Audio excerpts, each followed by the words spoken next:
Taurus, hi! Welcome to Mystic Queen PH. At ito ang inyong energy update for August 16 to 31, 2025. If you are interested in private readings, meron tayong link sa description. At sa pinned comment, pakicheck nyo na lang information kung paano mag-book for a private reading. And please subscribe to our channel to show your support. Like, share this video. At comment na rin kayo kung kayo ay naka-resonate. Ayan.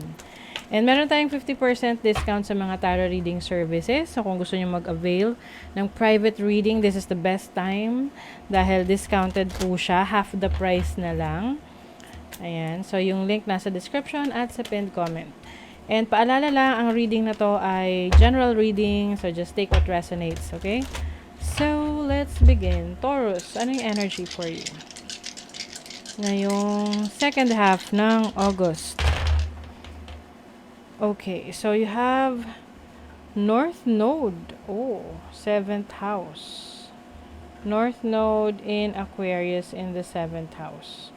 Wow, okay. So, maaring meron ka mga unexpected na pagkikita or may makikilala ka unexpected related sa iyong relationship. So, pwedeng unexpected soulmate, unexpected na magkakaroon ka ng business partner, or meron kang makakasama for a project ngayong second half ng August. Because North Node is about your future, this is your destiny, yung gusto mong tahakin sa buhay mo. And Aquarius energy is someone na visionary, no? Marami siyang gustong gawin, patunayan, very ano rin siya, parang risk taker, ganyan. So, pwedeng pagdating sa pakikipagrelasyon, bigla ka nalang papasok sa isang relationship ngayong second half ng August. Oh, 'di ba? So, you also have Yera. Yera is about harvest, rewards. So, ito rin yung panahon na makukuha mo yung resulta ng mga pinaghirapan mo. So, it's harvest time. Meron kang mga in-effortan, trinabaho, mga sacrifices na finally nagbubunga na, no? Nagbunga na yung mga tinanim mo. So harvest time na para sa iyo. You also have Urus. Urus is about your strength, your vitality. So mas lalong nagiging malakas ang pangangatawan mo. Maaring may mga ini-improve ka sa iyong sarili physically. You are becoming more active, no? Mas nag-exercise ka ngayon. You are into your fitness era na talagang gusto mong maging healthy and strong. You also have Manas. Manas is about self, your intelligence, your awareness. So, mas nagiging aware ka sa iyong sarili. Kumbaga, hindi sa pagiging selfish, no? Kumbaga, mas yung attention mo ngayon is tungkol sa sarili mo. Kung tinutuklas mo yung totoong ikaw. Kasi maaring nung mga nakaraan, nakafocus yung sarili mo sa ibang bagay. Let's say sa trabaho, masyadong nandun yung focus mo or sa ibang tao or ibang mong responsibility. But this time, you are finally looking through within yourself, no? Parang mas kinikilala mo yung sarili mo. Ano pa yung pwede mong gawin, i-improve, alamin. So, some of you, this can be a spiritual awakening. May mga realizations ka in life na gusto mong baguhin sa buhay mo. Okay, so let's see what else. Taurus. Your overall energy. Overall energy ng mga Taurus. Oh, the world. Oh, may accomplishment. Merong natapos, no? Maaring ito'y isang kontrata na natapos or isang project na natapos na nasimulan mo, kaya nga harvest season ka na ngayon. The world is also an opportunity for you na mag-expand, mag-explore, mag-improve. So, kung may negosyo ka, maaring ngayon hindi lang local yung market mo, pati international na yung market mo. Or hindi ka na lang basta nakakapagtrabaho sa local country mo, pwedeng may opportunity ka na makapag-abroad. And then your challenge is the King of Cups. Ang challenge mo ngayon, maaring yung emotions na kailangan mong i-let go na, or maaring ito yung mga kinimkim mo in the past na you have to slowly, no, let it go. Iiyak mo kung may kailangan mo umiyak, umiyak ka kasi malaking tulong rin yun eh. Yung pag-iyak, therapy rin yan na nare-release mo yung emotions na yan, yung pagiging, yung mabigat na nararamdaman mo. This can also be ang nakikita ko rito pwedeng trust issues, no? Oo. Kaya yung iba pwedeng you might experience na meron ngang opportunity for relationship. Kaya lang masyadong mataas yung wall mo. Yung parang masyado kang umiiwas kahit na nandyan na yung oportunidad for a relationship. Example, may tao nagkakagusto sa'yo ngayon, pero natatakot ka kasi yung experiences mo in the past ayaw na mo nang maulit. 'Di ba? So, kumbaga nagkakaroon ka ng wall kasi nagiging maingat ka, and that's fine, no? Take your time kasi hindi mo naman kailangan madaliin. Kung hindi ka pa ready, why not, 'di ba? Oo. And then your opportunity, the devil. Your opportunity here is to know ano yung mga bagay na parang nagtatrap sa'yo. Kasi this is about codependency. Ito yung mga toxic environment or toxic traits mo na alam mo na hindi na nakakatulong sa pag-unlad mo.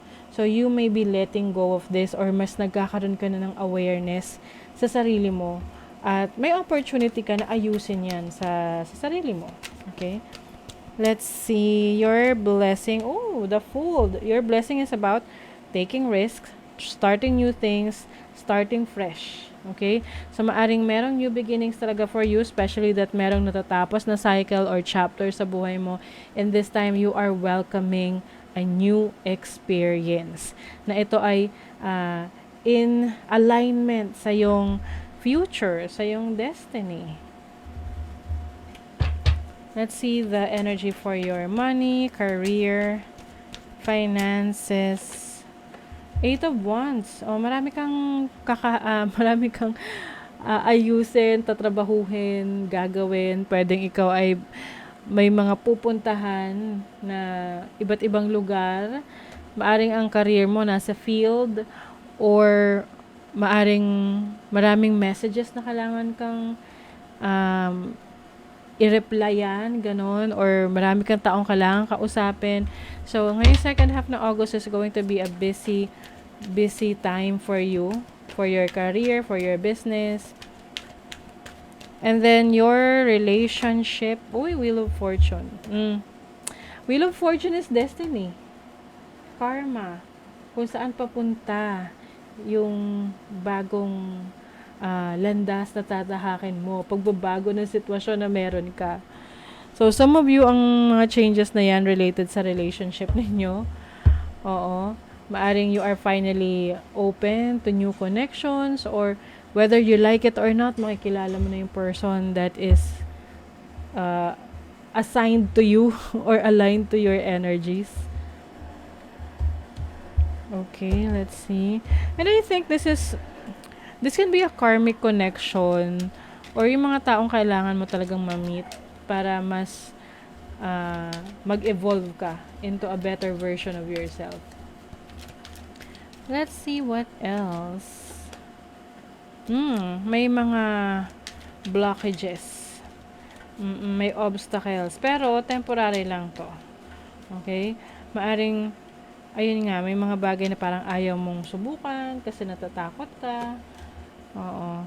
Pero you are going within, no? May inaalam ka na, kumbaga, hindi lang surface level. Siguro, iniisip mo, bakit ganito? Bakit natatakot akong gawin to? Naghahanap ka ng mas malalim na dahilan. Kasi yun yung root cause ng problema at yun yung aayusin mo at yun yung magiging healing process for you. Iba sa inyo, ha? If you are going to engage yourself sa isang romantic connection, maaring magkaroon ng exciting na intimate relationship with someone. And this is also about pleasure and contentment sa buhay. Okay? Clarify, ayan. So, yung iba sa inyo, magkakaroon ng clarity sa mga goals ninyo, yung mga gusto nyong i-pursue sa buhay, what you really want in life, anong direction yung gusto mong tahakin, which is very important, no? You have Saturn. Saturn is about discipline and structure and retrograde. Nako, ayun na nga. May mga bagay na kailangan kang i-review sa sarili mo. Ano ba yung mga natutunan mo sa mga past experiences mo? Kasi yun yung tutulong sa'yo para ma-discern mo or makapag-decision ka ng makakabuti para sa'yo moving forward. Wow! O, diba? Humabol yung abundance. Being a thoughtful steward for your money, for the money you already have is the secret to creating more abundance. When you trust yourself to handle more, that's when more shows up. So, you are attracting wealth, money, abundance in your life. Kaya take advantage of this opportunity. Okay? So that is your reading, Taurus. Thank you so much. See you again.